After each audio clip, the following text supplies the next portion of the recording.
on a great battlefield of that war. We have come to dedicate a portion of that field as a final resting place for those who here gave their lives, that that nation might live. It is altogether fitting and proper that we should do this. But in a larger sense, we cannot dedicate, we cannot consecrate, we cannot hallow this ground. The brave men, living and dead, who struggled here, have consecrated it far above our poor power to add or detract. The world will little note, nor long remember what we say here, but it can never forget what they did here. It is for us, the living, rather, to be dedicated here to the unfinished work which they who fought here have thus far so nobly advanced. It is rather for us to be here dedicated to the great task remaining before us, that from these honored dead we take increased devotion to that cause for which they gave the last full measure of devotion. That we here highly resolve that these dead shall not have died in vain, that this nation, under God, shall have a new birth of freedom, and the government of the people, by the people, for the people, shall not perish from the earth. The blood of over 500,000 Americans is spilled in this Civil War. George Washington, John Adams, Thomas Jefferson, James Madison, James Monroe, John Quincy Adams, Andrew Jackson, Martin Van Buren, William Henry Harrison, John Tyler, James K. Polk, Zachary Taylor, Millard Fillmore, Franklin Pierce,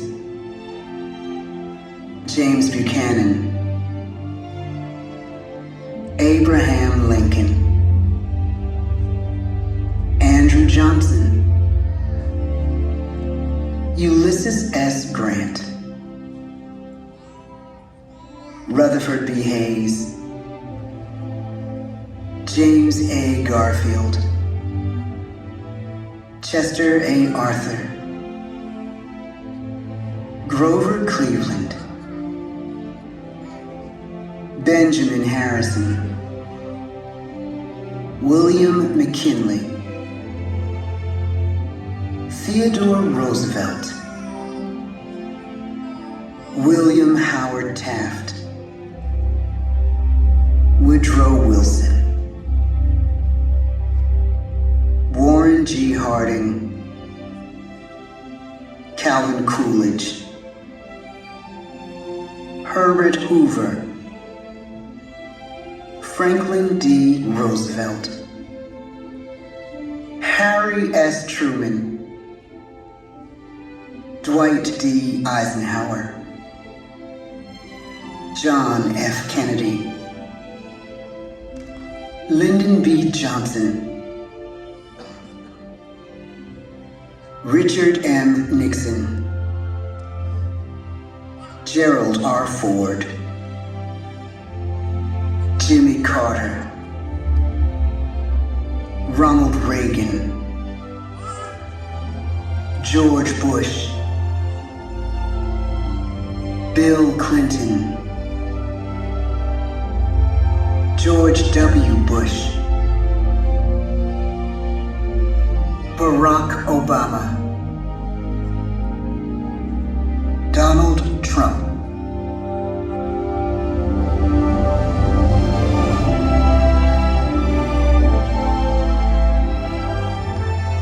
And now we come to the present.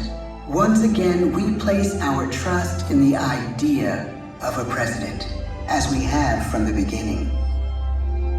My fellow citizens, No event could have filled me with greater anxieties than that notification on the 14th day of April, 1789, that you had selected me to lead our nation.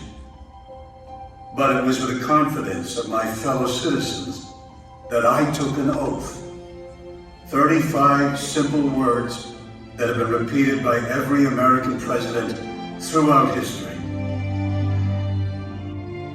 I, Joseph Robinette Biden Jr., do solemnly swear that I will faithfully execute the office of President of the United States, and I will, to the best of my ability, preserve, protect, and defend the Constitution of the United States.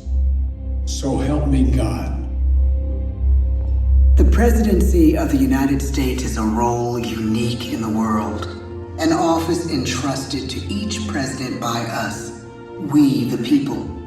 Therein lies the genius of that new idea, now over 200 years old. A new idea our presidents have turned into a great American idea again and again.